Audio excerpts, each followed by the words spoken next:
ఆకాశవాణి ప్రాంతీయ వార్తలు చదువుతున్నది కోండ్రు భరత్ రత్నాకర్. ముఖ్యాంశాలు: పరీక్షా పత్రాల లీకేజీ ఘటనలకు కారణమైన వారికి శిక్షలు పడేలా ఫాస్ట్ ట్రాక్ కోర్టులు ఏర్పాటు చేయనున్నామని ప్రకటించిన ప్రధానమంత్రి నరేంద్ర మోదీ. ముఖ్యమంత్రి నారా చంద్రబాబు నాయుడు అధ్యక్షతన కొనసాగుతోన్న రాష్ట్ర మంత్రివర్గ సమావేశం. అమరావతి గొప్ప నగరంగా రూపుదిద్దుకుంటోందని తెలిపిన రాష్ట్ర సాంఘిక సంక్షేమ శాఖ మంత్రి డోలాశ్రీ బాలవీరాంజనేయ స్వామి. రాష్ట్రంలోని అన్ని ప్రధాన దేవాలయాల్లో భద్రతా ఏర్పాట్లను మరింత పటిష్టం చేయాలని అధికారులను ఆదేశించిన మంత్రి ఆనవ రామనారాయణ రెడ్డి. వార్తల వివరాలు: దేశ యువత సంక్షేమం, వారి భవిష్యత్తు కంటే ముఖ్యమైనది ఏదీ లేదని ప్రధానమంత్రి నరేంద్ర మోదీ స్పష్టం చేశారు. పరీక్షా పత్రాల లీకేజీ ఘటనల్లో ప్రమేయం ఉన్న వారికి త్వరితగతిన కఠిన శిక్షలు పడేలా ఫాస్ట్ ట్రాక్ కోర్టులు ఏర్పాటు చేయనున్నట్లు సామాజిక మాధ్యమం ఎక్స్ వేదికగా ఆయన ఈరోజు ప్రకటించారు. ఈ విషయంలో అవసరమైన అన్ని చర్యలు చేపట్టాలని సంబంధిత అధికారులను ఆదేశించినట్లు ప్రధానమంత్రి తెలిపారు. యువత భవిష్యత్తుకు హాని కలిగించే వారిని ఎట్టి పరిస్థితుల్లోనూ ఉపేక్షించబోమని హెచ్చరించారు. విద్యార్థుల ప్రయోజనాలను పరిరక్షించేందుకు కేంద్ర ప్రభుత్వం చేపడుతున్న చర్యల్లో భాగంగానే ఈ నిర్ణయం తీసుకున్నట్లు ప్రధానమంత్రి నరేంద్ర మోదీ పేర్కొన్నారు. ముఖ్యమంత్రి నారా చంద్రబాబు నాయుడు అధ్యక్షతన రాష్ట్ర మంత్రివర్గం ఈరోజు సమావేశమైంది. అమరావతిలోని రాష్ట్ర సచివాలయంలో జరుగుతున్న ఈ సమావేశంలో రాష్ట్ర మంత్రులు, ప్రభుత్వ ప్రధాన కార్యదర్శి జి సాయి ప్రసాద్ పాల్గొన్నారు. సంక్షేమం, విద్య, నీటిపారుదల రంగాలు వంటి అంశాలపై మంత్రివర్గం చర్చిస్తోంది. చర్చ అనంతరం వివిధ ప్రతిపాదనలకు మంత్రివర్గం ఆమోదం తెలిపే అవకాశం ఉందని అధికారులు తెలిపారు. అమరావతి అద్భుతమైన నివాసయోగ్యమైన నగరంగా రూపుదిద్దుకుంటోందని రాష్ట్ర సాంఘిక సంక్షేమ శాఖ మంత్రి డోలాశ్రీ బాలవీరాంజనేయ స్వామి అన్నారు. రాజధానిలో జరుగుతున్న నిర్మాణ పనులను మంత్రులు పి. నారాయణ, గొట్టిపాటి రవికుమార్తో కలిసి ఆయన ఈరోజు పరిశీలించారు. ఈ సందర్భంగా రోడ్లు, ప్రభుత్వ భవనాల నిర్మాణాలతో పాటు అధికారుల నివాసాలు, ప్రజాప్రతినిధుల భవనాలు, ఐకానిక్ టవర్ల నిర్మాణ పురోగతిని మంత్రులు పరిశీలించారు. అనంతరం మంత్రి బాల వీరాంజనేయ స్వామి మాట్లాడుతూ ఐకానిక్ టవర్లలో డిసెంబర్ నాటికి 12 అంతస్తుల నిర్మాణం పూర్తి కానుందని తెలిపారు. రైతుల సహకారంతోనే అమరావతి నిర్మాణం సాధ్యమైందని మంత్రి తెలియజేస్తూ, అమరావతిలో జరుగుతున్న అభివృద్ధి పనులని ఈ రోజు చూస్తా ఉంటే 14-19 మధ్యలో నేను చేసినటువంటి పనులు పూర్తి చేస్తున్నాం. ఎమ్మెల్యే క్వార్టర్స్ అండి, ఇవన్నీ కూడా చాలా చక్కగా నిర్మాణం చేసుకోవడం జరిగింది. తొందరలోనే ఎమ్మెల్యేలకు కూడా నివాసానికి కూడా హ్యాండ్ ఓవర్ చేసేటువంటి పరిస్థితులు ఉన్నాయండి. ప్రపంచంలో ఉన్నటువంటి ఏ నగరానికి తీసుకునే విధంగా ఒక అద్భుతమైన రాజధాని నిర్మాణం చేస్తా ఉన్నారు. ముందుగా రాజధానికి భూములు ఇచ్చినటువంటి రైతులందరికీ కూడా ధన్యవాదాలు తెలియజేసుకుంటూ వారి త్యాగాల ఫలితంగా ఈ రోజు అద్భుతమైన రాజధాని నిర్మాణం చేసుకుంటున్నాం. రాష్ట్ర వ్యాప్తంగా సంజీవని డిజిటల్ ఆరోగ్య సేవల పథకం అమలుకు ప్రభుత్వం టెండర్లను ఆహ్వానిస్తోందని వైద్యారోగ్య శాఖ మంత్రి సత్యకుమార్ యాదవ్ ఒక ప్రకటనలో తెలిపారు.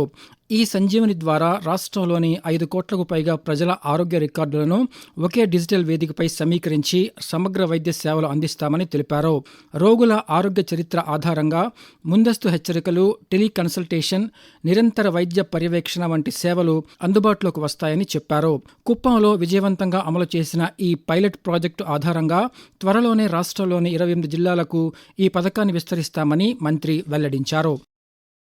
నీట్ పరీక్షా పత్రం లీక్ అంశంపై పార్లమెంట్లో సమగ్ర చర్చకు కేంద్ర ప్రభుత్వం సిద్ధంగా ఉందని కేంద్ర మంత్రి, సీనియర్ బీజేపీ నాయకులు జేపీ నడ్డా తెలిపారు. ఢిల్లీలో ఆయన నిన్న పాత్రికేయులతో మాట్లాడుతూ పరస్పర ఆరోపణలు, రాజకీయ విమర్శలను పక్కనపెట్టి పరీక్షా పత్రాల లీకేజీ వంటి కీలక అంశంపై ప్రతిపక్షాలు నిర్మాణాత్మక చర్చలో పాల్గొనాలని కోరారు.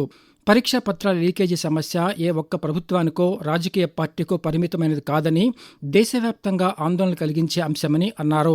ఈ అంశంపై లోతైన చర్చకు పార్లమెంటే అనువైన వేదిక అని, చర్చకు అవసరమైన సమయాన్ని ప్రతిపక్షాలు నిర్ణయించుకోవచ్చని చెప్పారు. పరీక్షల నిర్వహణలో పారదర్శకత, విశ్వసనీయత పెంపొందించేలా సమర్థవంతమైన విధానాన్ని రూపొందించేందుకు ప్రభుత్వం సిద్ధంగా ఉందని స్పష్టం చేశారు. ఆకాశవాణి ప్రాంతీయ వార్తలు వింటున్నారు. తిరుమలలోని ఆంజనేయ స్వామి విగ్రహ అపహరణ కేసును వేగవంతమైన దర్యాప్తుతో 24 గంటల్లోనే ఛేదించిన తిరుపతి జిల్లా పోలీసులను రాష్ట్ర దేవాదాయ శాఖ మంత్రి ఆనవ రామనారాయణ రెడ్డి ఈరోజు ఒక ప్రకటనలో అభినందించారు. తిరుమలతో పాటు రాష్ట్రంలోని అన్ని ప్రధాన దేవాలయాల్లో భద్రతా ఏర్పాట్లను మరింత పటిష్టం చేయాలని సంబంధిత అధికారులను ఆదేశించినట్లు తెలిపారు. ఆలయాల్లో సీసీటీవీ నిఘా, భద్రతా సిబ్బంది పర్యవేక్షణ, ఆధునిక భద్రతా వ్యవస్థలను సమర్థవంతంగా అమలు చేయాలని సూచించారు. దేవతా విగ్రహాలు, ఆలయ ఆస్తులపై దుశ్చర్యలకు పాల్పడే వారిపై ప్రభుత్వం కఠిన చర్యలు తీసుకుంటుందని మంత్రి ఆనం రామనారాయణ రెడ్డి స్పష్టం చేశారు. గ్రామీణ శ్రామికులకు ఉపాధి కల్పించే Viksit Bharat guarantee for Rozgar and Ajeevika mission Gramin విపిజి రామ్జీ పథకాన్ని పూర్తి స్థాయిలో సద్వినియోగం చేసుకునేలా చర్యలు తీసుకోవాలని శ్రీ పొట్టి శ్రీరాములు నెల్లూరు జిల్లా కలెక్టర్ హిమాంశు శుక్లా అధికారులను ఆదేశించారు. పల్లె వీక్షణ కార్యక్రమంలో భాగంగా వెంకటాచలం మండలంలోని పలు గ్రామాల్లో సర్వేపల్లి శాసనసభ్యులు సోమిరెడ్డి చంద్రమోహన్ రెడ్డితో కలిసి ఆయన ఈరోజు పర్యటించారు. ఈ సందర్భంగా వడ్డిపాలెం గ్రామంలో జరుగుతున్న ఉపాధి పనులను పరిశీలించారు. అనంతరం జిల్లా కలెక్టర్ హిమాంశు శుక్లా మాట్లాడుతూ కేంద్ర ప్రభుత్వం రూపొందించిన నూతన మార్గదర్శకాలతో ఉపాధి శ్రామికులకు మరింత ప్రయోజనం చేకూరుతుందని తెలిపారు. ఉద్యమకారులు, స్వాతంత్ర సమరయోధులు చంద్రశేఖర్ ఆజాద్ జయంతిని ఈరోజు జరుపుకుంటున్నాం. 1906 జూలై 23వ తేదీన మధ్యప్రదేశ్లోని భవ్రాలో జన్మించిన ఆయన స్వాతంత్రోద్యమంలో భాగంగా కాకోరి రైలు దోపిడీ, బ్రిటిష్ పోలీసు అధికారి జాన్ శాండర్స్ హత్య వంటి వాటిలో కీలక పాత్ర పోషించారు. 1931 ఫిబ్రవరి 27వ తేదీన బ్రిటిష్ వారికి చిక్కకుండా తనను తాను కాల్చుకొని ఆత్మహత్య చేసుకున్న చిరస్మరణీయులయ్యారు.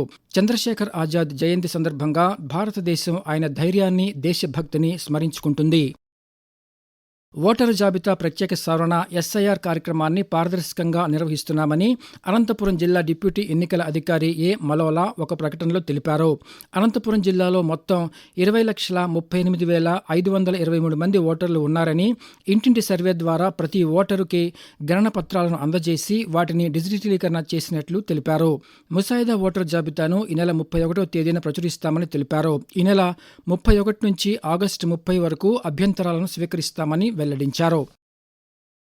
ప్రధానమంత్రి నరేంద్ర మోదీ తన మనసులోని భావాలను ఆకాశవాణి ద్వారా దేశ ప్రజలతో పంచుకునే మన్ కీ బాత్ మనసులోని మాట కార్యక్రమం 136వ సంచిక ఈ నెల 26వ తేదీ ఆదివారం ప్రసారమవుతుంది. మన్ కీ బాత్ కార్యక్రమానికి ప్రజలు తమ సూచనలు అందించాలని ప్రధానమంత్రి కోరారు.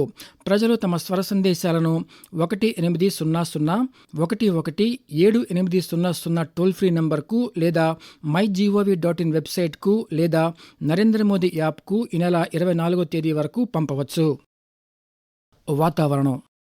ఉపరితల ద్రోణి ప్రభావంతో రాష్ట్రంలోని పలు జిల్లాల్లో ఈ రోజు నుంచి 3 రోజుల పాటు తేలికపాటి నుంచి మోస్తరు వర్షాలు కురిసే అవకాశం ఉందని అమరావతి వాతావరణ కేంద్రం అధికారి ఎం వెంకట్రావు తెలియజేస్తూ, ఈ రోజు మరి రేపు కోస్తా ఆంధ్రప్రదేశ్ యానాంలో తేలిపాటి నుంచి మోస్తరు వర్షాలు లేదా ఉరుములతో కూడిన జల్లులు 1 లేదా 2 చోట్ల కురిసే అవకాశం ఉంది. ఈ రోజు మరి రేపు ఉత్తర కోస్తా ఆంధ్రప్రదేశ్ యానాంలో ఉరుములతో కూడిన మెరుపులు మరియు బలమైన గాలులు గంటకు 30 నుంచి 40 కిలోమీటర్ల వేగంతో వీచే అవకాశం ఉంది. ఇక దక్షిణ కోస్తా ఆంధ్రప్రదేశ్లో ఈ రోజు మరి రేపు ఉరుములతో కూడిన మెరుపులు మరియు బలమైన గాలులు గంటకు 40 నుంచి 50 కిలోమీటర్ల వేగంతో వీచే అవకాశం ఉంది. రాయలసీమలో ఈ రోజు మరి రేపు తేలిపాటి నుంచి మోస్తరు వర్షాలు లేదా ఉరుములతో కూడిన జల్లులు 1 లేదా 2 చోట్ల కురిసే అవకాశం ఉంది. ఉరుములతో కూడిన మెరుపులు మరియు బలమైన గాలులు గంటకు 40 నుంచి 50 కిలోమీటర్ల వేగంతో వీచే అవకాశం ఉంది. ప్రాంతీయ వార్తలు ముగించే ముందు ముఖ్యాంశాలు మరోసారి. పరీక్షా పత్రాల లీకేజీ ఘటనలకు కారణమైన వారికి శిక్షలు పడేలా ఫాస్ట్ ట్రాక్ కోర్టులు ఏర్పాటు చేయనున్నామని ప్రకటించిన ప్రధానమంత్రి నరేంద్ర మోదీ. ముఖ్యమంత్రి నారా చంద్రబాబు నాయుడు అధ్యక్షతన కొనసాగుతోన్న రాష్ట్ర మంత్రివర్గ సమావేశం. అమరావతి గొప్ప నగరంగా రూపుదిద్దుకుంటోందని తెలిపిన రాష్ట్ర సాంఘిక సంక్షేమ శాఖ మంత్రి డోలా శ్రీ బాల వీరాంజనేయ స్వామి. రాష్ట్రంలోని అన్ని ప్రధాన దేవాలయాల్లో భద్రతా ఏర్పాట్లను మరింత పటిష్టం చేయాలని అధికారులను ఆదేశించిన మంత్రి ఆనం రామనారాయణ రెడ్డి. ఆకాశవాణి ప్రాంతీయ వార్తలు ఇంతటితో సమాప్తం. తిరిగి సాయంత్రం 6 గంటల 10 నిమిషాలకు విశాఖపట్నం కేంద్రం నుంచి ప్రాంతీయ వార్తలు వింటారు.